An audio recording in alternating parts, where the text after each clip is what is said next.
Shantakaram Bhujagashayanam Padmanabham Suresham Vishvataram Gagana Sadrusham Meghavarnam Shubhangam Lakshmi Kantam Kamalanayanam Yogi Birdhyanagamyam Vande Vishnu Bhavabhayaharam Sarvaloke Kanatam Sarvaloke Kanatam Sarvaloke Kanatam.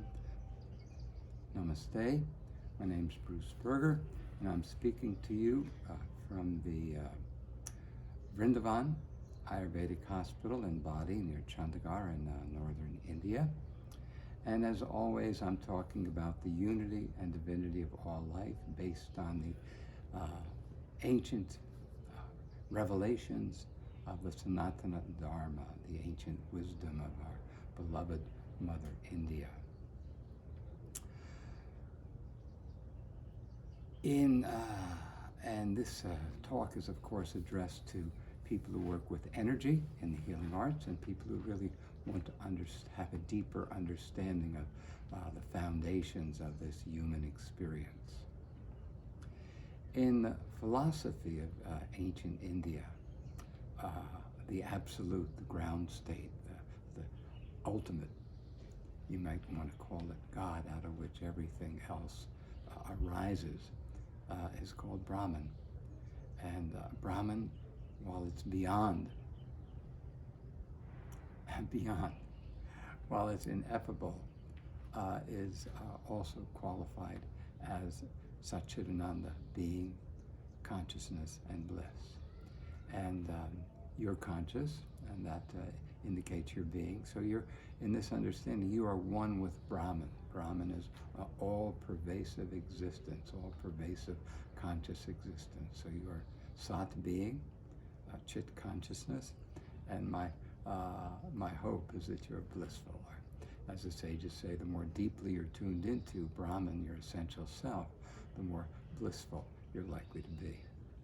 In any case, the creative potency of Brahman is called Brahma. And Brahma is an ever-expanding, ever-evolving breath of life that fills all space and is just as the breath is the basis of life in your own body, and somehow this breath spirals down to enliven every atom and molecule and cell of the body. Brahma is the life breath of a living universe. So in our perspective, we focus on energy, and we understand everything is energy. Energy always is moving, and this movement is highly, highly organized, so that energy always manifests in a field, moving from a source, a nucleus, out into that field, and then returning to the source in a cybernetic and homeostatic process. So in our understanding, this field is pure awareness. And this awareness allows it to ascertain the status anywhere in the field and to self-correct, to become a self-sustaining, self-creating body. We call it a holon, a unit of wholeness. And this is the definitive characteristic of all life fields, that life is self-creating, self-sustaining, self-organizing. So we're picturing every quark, every atom, every molecule, every cell as a self-creating, self-generating, self-sustaining, self-organizing field of body, field of energy. Now, another aspect of this field is it's taking in, not merely taking in its internal experience to maintain its homeostasis, but it's taking in its external experience to maintain its homeostasis. And not merely to maintain, but to learn from that experience and have that part of its self-correction. So the reality that every field has the capacity to integrate its environment into its homeostasis is what we would call learning. So every energy field has some measure of intelligence, some measure of agency, that it's able to take in its experience of its environment, self-correct to maintain its homeostasis. So this is happening within every quark, every atom, every molecule, every cell.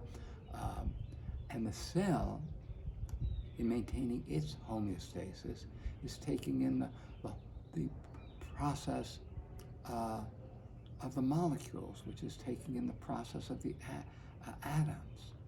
And again, the tissue is taking in the process of the cells and maintaining its homeostasis. And the organs are taking in the process of the tissue.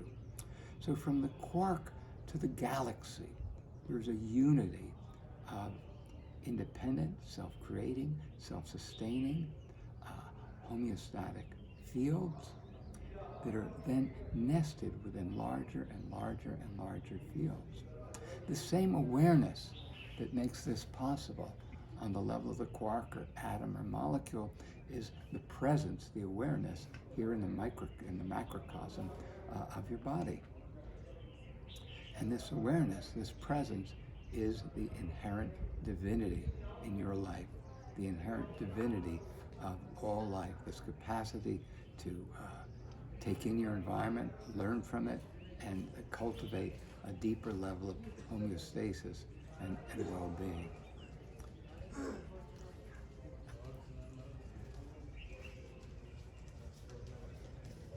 Contemporary physics tells us that, the ancient wisdom tells us that this world is Maya.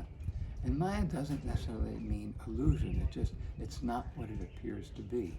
That this world is truly energy, and that energy is truly divine.